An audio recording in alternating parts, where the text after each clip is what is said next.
택시설 전국일주 택시 4편. 이번엔 둘이 탔다. 침묵이 3시 됐다. 며칠 잠잠했다. 비온뒤 주차장처럼 조용했다. 성수동 승차대에서 커피를 들고 서 있는데 문이 열렸다. 아버지와 아들 둘이 같이. 말은 없고 공기는 동성했다. 기사님, 또 부탁드립니다. 나는 묻지 않았다. 이 부자는 이미 한 편을 건너온 얼굴이었다. 출발 서울서 인천. 아들이 먼저 말했다. 바다부터 갑시다. 인천 연안부두 횟집. 이런 시간이라 손님보다 물고기가 더 많았다. 강어 한 접시. 아버지가 말했다. 너 어릴 때 생선가시 못 발랐지. 아들이 웃었다. 지금도 잘 못 바릅니다. 그래도 먹고는 살잖아. 해 한 점이 간장에 오래 잠겨 있었다. 말 대신 당금질. 강화도 순무김치와 보리밥. 식당 창밖으로 논이 펼쳐져 있었다. 밥상은 조용한 회의가 떴다. 아들이 먼저 꺼냈다. 그날 편의점에서 창피했습니다. 나는 안 창피했다. 왜요? 내가 울어서 우는 게 왜요? 안 굳었단 뜻이니까. 숟가락이 동시에 움직였다. 박자가 맞기 시작했다. 파주 국수집 멸치 육수가 성실하게 끓고 있었다. 아들이 물었다. 왜 도망쳤어요? 그때 아버지가 면을 들었다가 내려놓았다. 무서워서. 뭐가요? 미안하다는 말이. 국수는 잘 끊어졌다. 대화는 덜 끊어졌다. 철원 군부대 근처 기사식당. 제육볶음. 불맛이 확실했다. 아들이 말했다.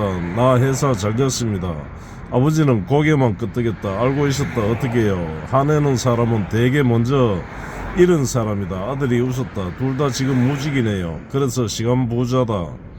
홍천 막국수집. 식초를 넣을까 말까 두 사람이 동시에 고민했다. 넣지 마세요. 왜요? 이미 충분히 시다. 둘 다 웃었다. 드디어 같은 타이밍의 웃음. 사건 아닌 사건. 식당 밖에서 나오는데 차 타이어 하나가 푹 꺼져 있었다. 못이 밖에 있었다. 완벽하게. 아들이 먼저 말했다. 제가 갈겠습니다. 트렁크 열고 스페어 타이어 교체. 손에 기름이 묻었다. 아버지가 물티슈로 꺼내 닦아줬다. 어릴 때도 이렇게 닦아줬다. 기억 안 납니다. 부모 일은 원래 티가 안 난다. 나는 옆에서 렌치만 건넸다. 오늘의 조연 역할. 복귀길 휴게소. 호두과자와 우유. 아버지가 2봉지 샀다. 이번엔 누구 줍니까? 아들이 말했다. 기사님 드리죠. 나는 받았다. 이 집안의 하해 비용 일부를. 서울 진입. 해질녘 도로는 구릿빛 강처럼 흐른다. 아버지가 말했다. 기사님, 예. 다음 편도 가능합니까? 어디까지요? 아들이 답했다. 취직할 때까지. 나는 웃었다. 장기 운행이네요. 문이 열리고 둘이 같이 내렸다. 걸음 속도가 비슷했다. 예전에는 한 사람이 앞서고 한 사람이 뒤였을 것이다. 지금은 나란히. 도로 위 이야기들은 연료로 가지 않는다. 사람 쪽으로 간다. 전국 일주 택시 5편. 면접 가는 날 길이 시험을 냈다. 성수동 아침 공기는 구두향 냄새와 비슷했다. 누군가는 오늘을 반짝이게 만들려고 애쓰는 날의 냄새다. 그 부자가 다시 탔다. 오늘은 복장이 달랐다. 아들은 정장. 아버지는 괜히 더 말끔한 점퍼. 기사님 면접 갑니다. 목소리가 단단했다. 이제 문장이 짧아졌다. 사람은 결심하면 조사부터 줄인다. 목적지 수원 산업단지 IT 물류회사입니다. 아들이 말했다. 잘 맞습니까? 모르겠습니다. 그래서 가는 겁니다. 아버지가 옆에서 중얼거렸다. 예전엔 맞는 일만 찾다가 아무데도 못 붙었다. 중간 정차 분당. 면접 전에는 무거운 걸 먹으면 안 된다며 콩나물 국밥집으로 들어갔다. 국밥은 긴장한 사람에게 안전한 음식이다. 실수해도 된다. 다시 떠먹으면 된다. 아버지가 말했다. 면접에서는 모른다고 해라. 아들이 웃었다. 붙으라는 겁니까? 떨어지라는 겁니까? 아는 척하다 떨어진다. 모른다 하고 배우면 붙는다. 콩나물이 아삭 소리를 냈다. 대하에 체크 표시가 찍힌 느낌. 돌발 상황. 고속화 도로에서 갑자기 정체. 앞쪽 사고. 내비 도착 시간이 계속 늘어났다. 면접까지 35분. 아들이 입술을 깨물었다. 늦습니다. 나는 빠졌다. 옆으로 더 옆으로. 국도 지방도 이름 모를 도로. 길은 지도보다 기억이 빠를 때가 있다. 아버지가 조용히 말했다. 늦으면 솔직히 말해라. 핑계 안 대고요. 사고는 핑계 아니다. 거짓말이 핑계다. 회사 앞 도착. 면접 4분 전 도착. 아들이 내리기 전에 숨을 크게 들이켰다. 기사님, 오늘 요금은 아버지가 내지 마세요. 제가 냅니다. 카드 끓는 손이 떨렸다. 그래도 직접 했다. 아버지는 그걸 보고만 있었다. 부모가 가장 오래 보는 장면은 자식이 스스로 계산하는 순간이다. 대기. 아버지가 말했다. 1시간만 같이 있어 줍시다. 근처 기사식당 된장찌개와 계란말이 그는 거의 먹지 않았다. 긴장되십니까? 내 면접보다 더. 왜요? 나는 떨어져도 혼자였는데 저건 같이 떨어진다. 숟가락이 공중에서 여러 번 멈췄다. 전화 40분쯤 지났을 때 전화가 왔다. 아버지가 받았다. 예. 듣기만 했다. 표정이 변하지 않았다. 끊고 나서도 말이 없었다. 어떻게 됐습니까? 2차 면접 오랍니다. 그는 담담하게 말했다. 하지만 물컵을 2번이나 잘못 집었다. 복귀길 아들이 다시 탔다. 넥타이가 약간 풀려 있었다. 어땠습니까? 모른다고 3번 말했습니다. 잘했다. 근데 웃더랍니다. 붙을 가능성이 높다. 회사도 솔직한 사람이 귀하다. 서울 진입 해가 기울고 건물들이 주황빛으로 익어가고 있었다. 아들이 말했다. 기사님 예. 전국 일주 계속합시다. 취직하면 1박 2일로 아버지가 옆에서 덧붙였다. 그땐 우리가 밥 삽니다. 도시별로 2끼. 도로는 늘 앞으로만 나있지만 사람은 가끔 다시 시작한다. 시동은 키로 걸고 인생은 용기로 건다. 전국 일주 택시 6편 최종 합격. 그런데 아버지가 먼저 울었다. 성수동은 비온 뒤였다. 도로가 거울처럼 번들거렸고 신호등이 2개씩 서 있었다. 익숙한 부자가 손을 들었다. 이번엔 아들이 먼저 탔다. 문 여는 속도에 힘이 있었다. 기사님 됐습니다. 짧은 문장. 합격은 늘 조사 없이 온다. 아버지는 뒤따라 타면서 괜히 딴소리를 했다. 오늘은 멀리 갑시다.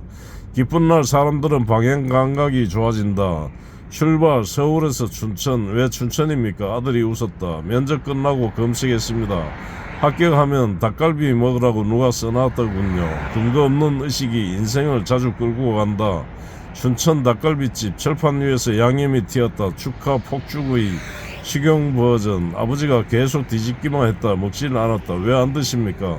읽는 걸 보는 게 좋다. 붙은 건 아들인데요. 그래서다. 아들이 한 점을 접시에 올려줬다. 이제 드세요. 그는 그걸 한참 보다가 먹었다. 눈이 먼저 젖고 목이 나중에 움직였다. 고백. 식사 중에 아버지가 말했다. 나 사실 내 회사 앞에 2번 더 갔었다. 왜요? 건물 보고 오면 덜 무서웠다. 뭐가요? 내가 나보다 멀리 가는 거. 닭갈비 연기가 둘 사이를 천천히 오르내렸다. 말이 뜨거우면 음식이 식는다. 사건 한 스푼. 서울로 내려오는 길 휴게소 계산대에서 어떤 중년 남자가 지갑을 뒤지고 있었다. 카드 오류. 현금 없음. 뒤에 줄 길어진 분위기 뻣뻣. 아들이 자기 카드 내밀었다. 같이 계산하시죠. 남자가 말했다. 다음에 갖겠습니다. 아들이 웃었다. 저 오늘 합격했습니다. 이미 받았습니다. 아버지가 옆에서 고개를 돌렸다. 울음은 대개 측면에서 나온다. 차 안 대하. 기사님, 예, 합격하면 제일 먼저 뭐 해야 합니까? 아버지가 먼저 말했다. 지각하지 마라. 아들이 말했다. 퇴사하지 마라. 나는 말했다. 밥 거르지 마십시오. 셋이 동시에 웃었다. 이제 박자가 완전히 맞았다. 서울 야경 진입.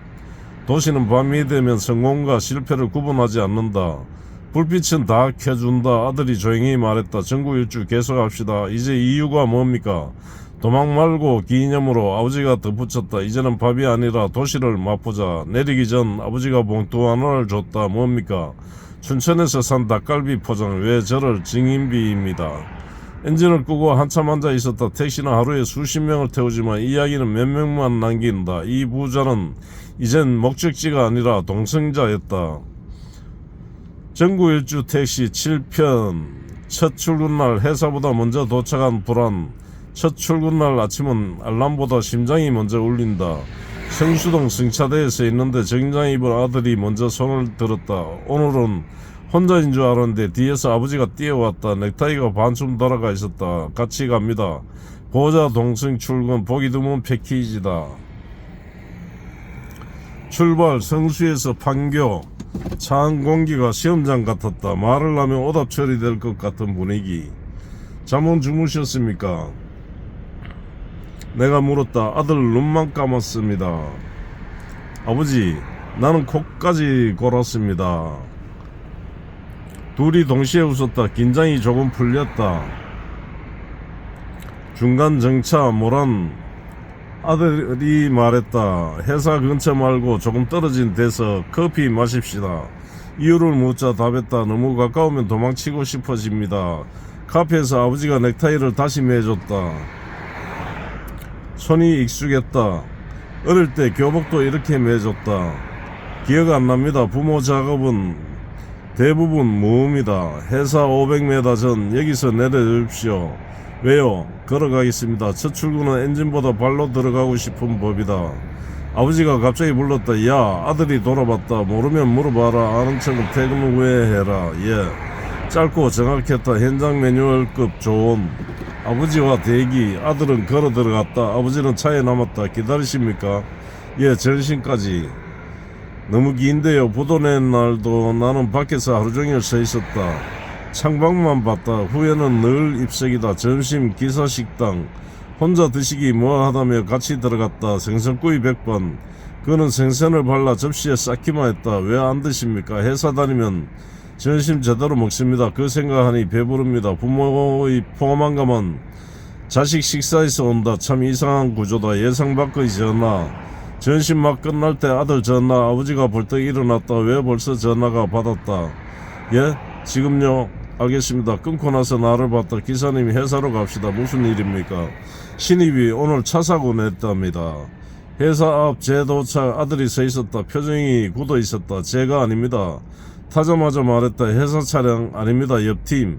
근데 왜 부르던가요? 제가 블랙박스 볼 줄 안다고 면접 때 말했습니다.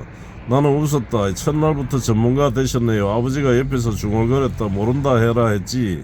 아들 이번엔 압니다. 복귀길 퇴근 시간 어땠습니까? 첫날 아직 직원은 아니고 현장 체험 느낌입니다. 도망 생각 안 났습니다.